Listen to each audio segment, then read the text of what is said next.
一個世界上叻嘅師傅，佢會甘心打呢一世工。真正叻嘅師傅咧，個能力咧就應該唔止一個經理、一個部門主管啊。所以3-4萬蚊咧，講對佢嚟講咧就唔係太滿足嘅。咁所以好自然佢會想做判頭咯。做判頭好處就可以自己控制自己時間啦，同埋可以賺多啲啦。咁佢點樣可以賺多啲啊？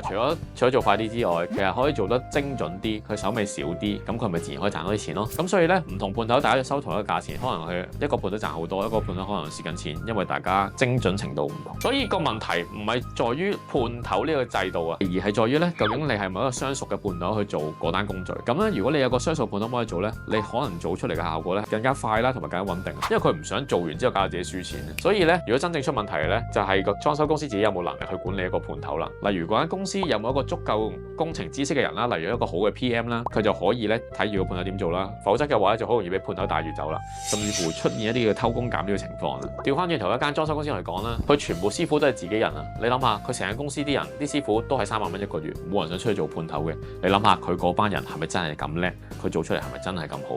我係工程師 Andrew，follow 我哋話俾你聽多啲工程上嘅知識。